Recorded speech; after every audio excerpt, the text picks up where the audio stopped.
Hello and welcome to what is now, I believe, episode 11 of me building a full-size R2D2. This was supposed to be a 2-month project, but now we're into about week 14. It is March the 14th and I still think I've probably got about another month to go. But as they say, it's the last 5% takes sort of 90% of the time. So I didn't get an episode out last week because I was at the Sanjay Mortimer Rip Rap Festival, which is a 3D printing tech show over in Manchester, running some STEM workshops with Michael Badley. Now, in the last episode, we saw that I basically killed my R2D2 through some bad wiring, and by the end I'd managed to get most of it back up and running. So I spent a very panicked week trying to get things together, things glued on, just so I could take it and make it look presentable. Now, did I succeed in that goal? Yes, I think I did. I managed to get some lights working before I went, the sound was working again, I managed to get it up and running, glue gun some parts on, and I was able to take it and it took its first drive while we were there. Unfortunately, I did do some damage in that process, so I'm back a couple of steps, but I'm going to cover that in the next episode. So in this episode I'm going to be basically taking a look at what I did to get up to the point of being able to take it to that tech show.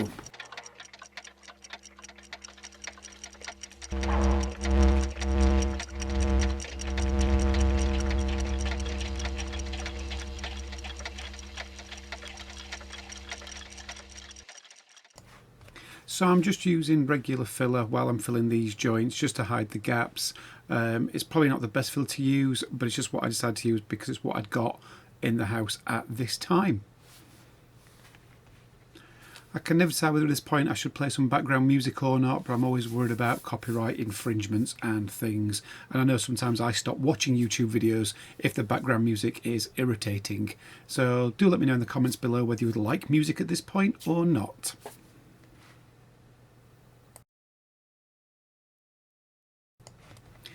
So you can see I've just put a lot of filler everywhere and we're trying to even it out now with my sander. And I've decided I'm going to use a belt sander, which is probably a bit too aggressive for doing on 3D prints, but I decided to sort of just take the risk. You just got to be careful because if it digs in, it could sand its way straight through the plastic itself. But I seem to manage okay on this occasion. And then this is what it looks like when I've finished with the belt sander, so it's not too bad. And now I'm hitting it with my orbital sander, trying to smooth it down a little bit more. Probably could have done with more time on this. I was becoming impatient because of deadlines. This was, I think, mid-February, so I was still trying to get it done in the next sort of week and a bit. Now I've gone outside. It's again, like I said, it's still February. It is cold. It's very windy. You might be able to hear the wind right now. I've got some spray putty. I'm just going to start laying it down. So it's cold, windy and raining, which you might be able to hear on the other audio channel. So I'm just trying to do even strokes. I'm not particularly great at painting, so whatever happens, it'll just have to do. I know there's a lot more, so shall I say, there's far better artists in our community.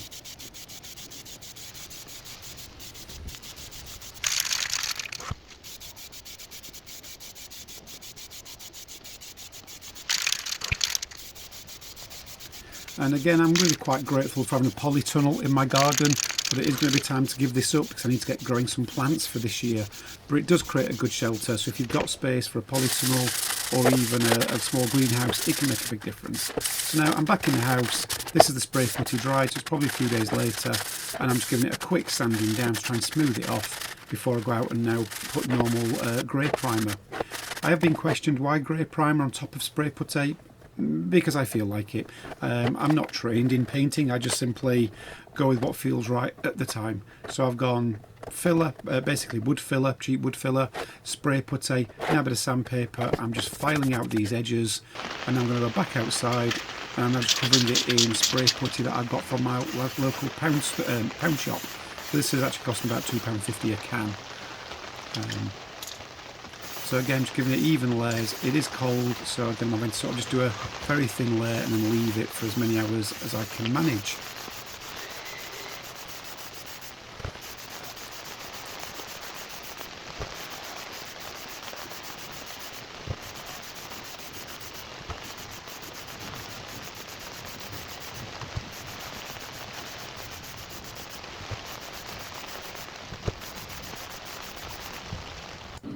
so it might not look it, but I have left it for quite a few hours to sort of dry at this point. And now I'm using some very cheap silver spray paint, again from Poundland.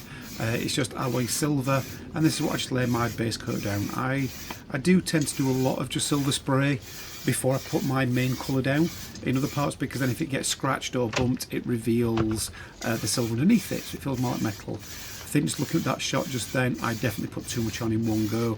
I could see it starting to run a little bit, so I need to be a bit more careful.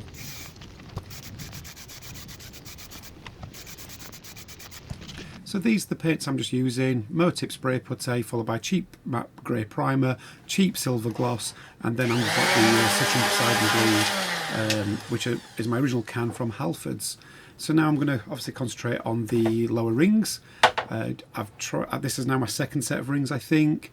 I'm just screwing them back together again, so I can try and get this filler to hide the joins, doing the same thing as I did with the actual dome. And again, I'm using my orbital sander, because I just want to rush things a little bit.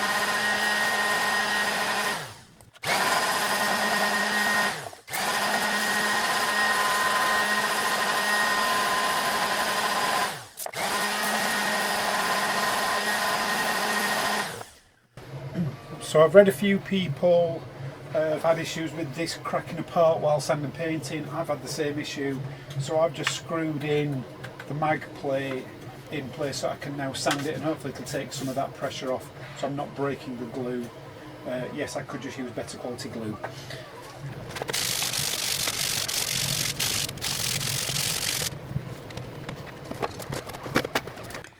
Same thing again, I think I've been outside and I've spray putted this. I think that's what I've done, covered it in filler and then sanding again with the orbital sander.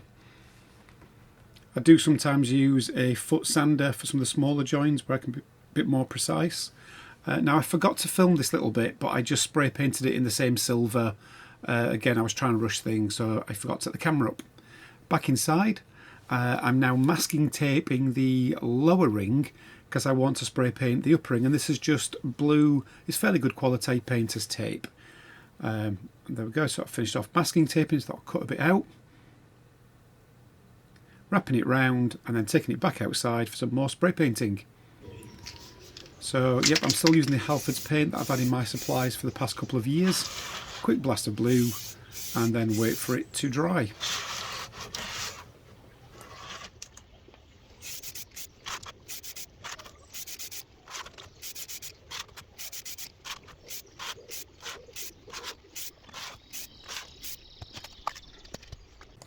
And there's the lineup of spray that I'm using again, just in case you missed it last time.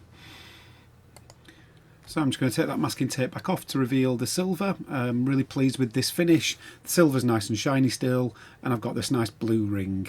Not perfect if you look too close. So I've left it quite a few hours, and I'm now out with just cheap masking tape because I've now run out of the blue stuff. So I'm wrapping this round. Now, as I'm going to find out in a little while, I did not leave this long enough. Obviously, like I said, it's now we're into March, I think, at this point, or late February, forgot the exact date. It hadn't had time for the paint to actually bake in. So I'm outside, I've obviously covered the blue paint, and I'm now just giving this the same spray I've done before, which is the chrome spray paint. This chrome, again, is cheap chrome spray, but can have a nice finish, but can take quite a few days for this to bake and sort of set. So I'm back inside, and I'm now going to remove the masking tape from the blue paint. And if we look closely, we can see it's pulling off the blue paint. I just didn't leave it long enough. So my advice is give it a few days, unless you've got a bake oven. But I think it's not too bad. It just looks like weathering, or at least that's what I'm going to go with. So I'm just going to leave it as is for now. I may do a respray later on, but I can tolerate that. Yeah, I'll just treat it as a natural weathering. So now I've not filmed any, recorded this bit, because again, this is now done at night times. I'm spray painting under torchlight, just trying to get this done in time to get these panels on before the weekend of the Smurf event. I've switched over to high coat spray paint because I can't get the Halford stuff anymore. But again, quite pleased with that finish. So now I'm just using a fairly standard, we call it a Stanley knife in the UK, I'm not sure what the people call it, to trim out the supports. I could have done this earlier, but I kind of wanted to leave the reinforcement in while I was still playing and fastening things together, just in case any more damage happened. But it's not a difficult job. Quick run around with a knife and then just push them through. And then again, I'm just using a file just to clean up these edges where I was a bit clumsy with the body filler.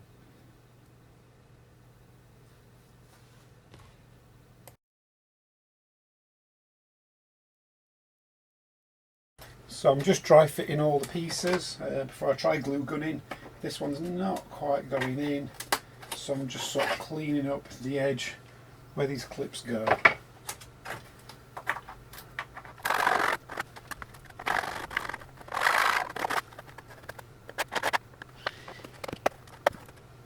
It's actually quite a tight fit without the glue, so I might just leave that. Okay, so the thin strips have a little slot where the hinge will go in, which I might get around to on these lower ones at some point. But for now, I'm just going to stick it in.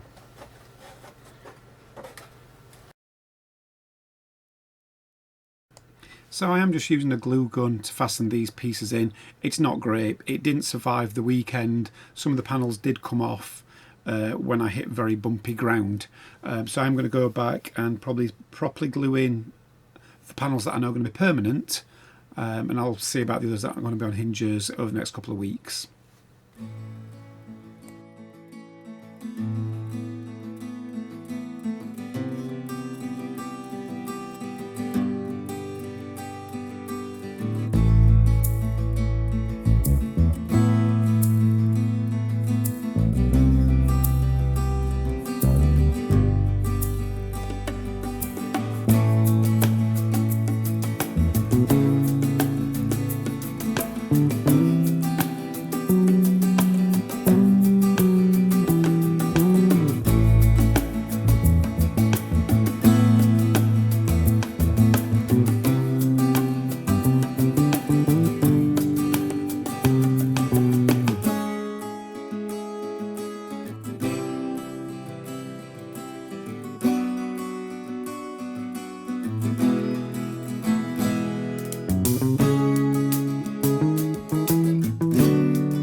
So panels are now sort of temporarily glued in. Next step, try and get some of these PSI thingamajigs in.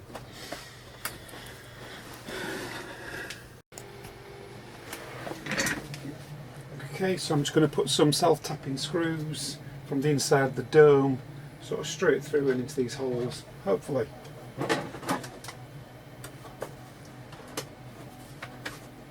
Maybe I should have done this first.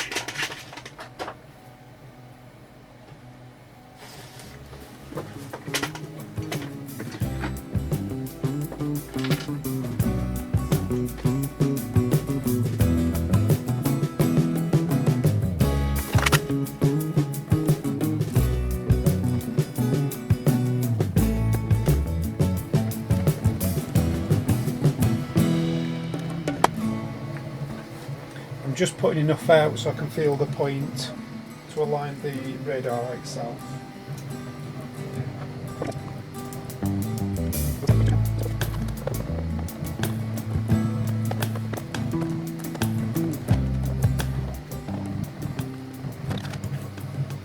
Okay, there we go, fastened on. I'm just printing a lens to put in there. I'll replace it with a bauble at some point in the future.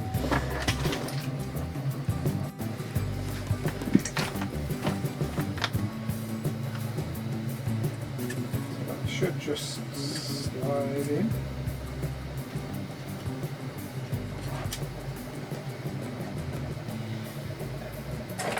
Back plate's got a little cutout.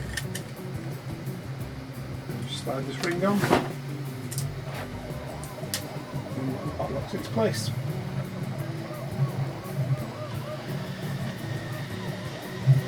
Just just left it black for the moment. I will spray paint it, but sometimes they are black on some of the shots.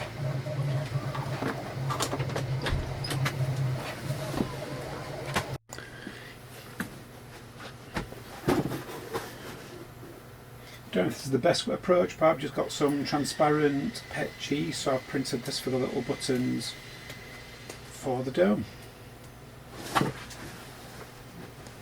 I printed them on, I think, a 45-degree angle to get rid of layer lines, which is why I'm just sanding off the supports. It seems to have worked out okay.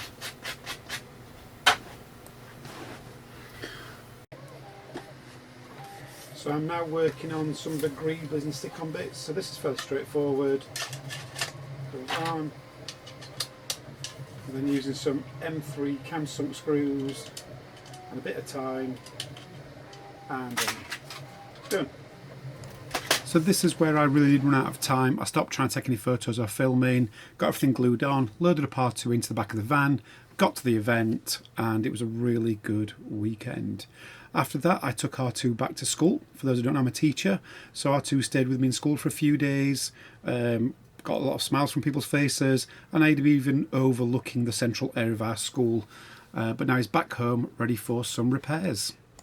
So I'm going to stop this episode here, because what I want to spend this weekend doing is actually looking at getting the lights fitted more securely, properly, better power source. And what I've seen on the forums is some people not knowing whether to use white PLA, or white filament or transparent filament for various lenses and things. So what I've done is I've printed one in white PLA. I've done one in transparent PLA.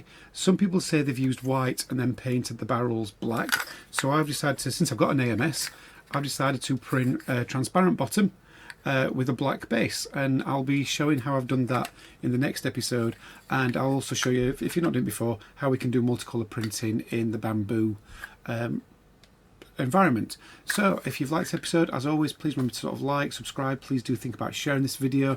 Positive comment below, always nice to read, and I will see you in the next one, which hopefully will be really soon.